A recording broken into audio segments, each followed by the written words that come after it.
see last season, some of the slightly unscrupulous men decide that they want to get a nice young thing to put in front of the king, and they sort of pick me, and they find little Catherine in a slightly dodgy kind of orphanage place, and decide that she should be the distraction that the king needs after the disaster with Anne of Cleves.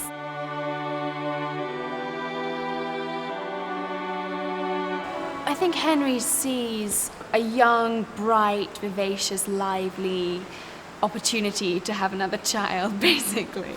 I think that perhaps her purity and naivety and just freshness and seemingly sort of virginal appearance, I think that contrasts so greatly with the other people that he's sort of got in his life. He's sort of increasingly paranoid and increasingly untrusting of people, but Catherine seems to be the antidote, in a way, the antidote to the court and all of its intrigues.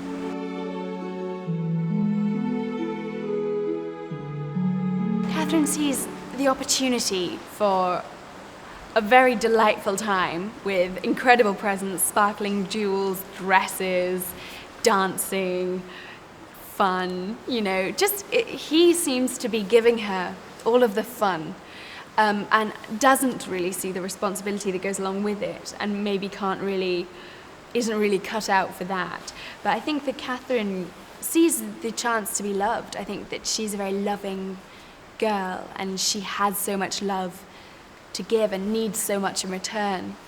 So Catherine sees the opportunity for a really good time, essentially a lot of Jimmy Choos and beautiful kind of Vivienne Westwood style dresses, and and a lot of good times and a lot of love.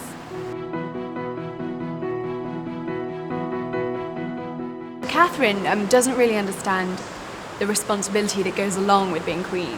She loves all of the beautiful dresses, all of the beautiful clothes, the crown she gets to wear. All of this is completely new to a girl who's really been forgotten in a way until she gets picked from obscurity. And so all of this is just fabulous. It's such a wonderful ride. It's like a fairy tale come true. And then, of course, the responsibility of the politics, the ideas of sort of the battles that go on. She doesn't really understand the concept of what it is really to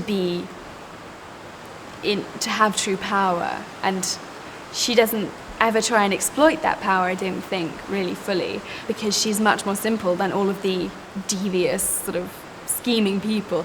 And of course the king has all of these important affairs to attend to, affairs of state, and Catherine's much more preoccupied with all of the great fun that there is to be had.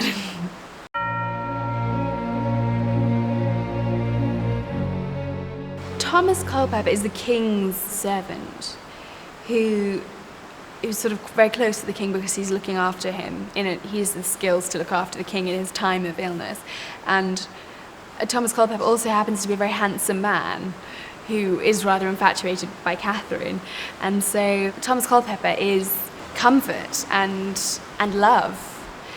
That's really what he stands for Catherine. So rather than just being the king's servant, he comes to represent everything that the king can't really give Catherine in the end.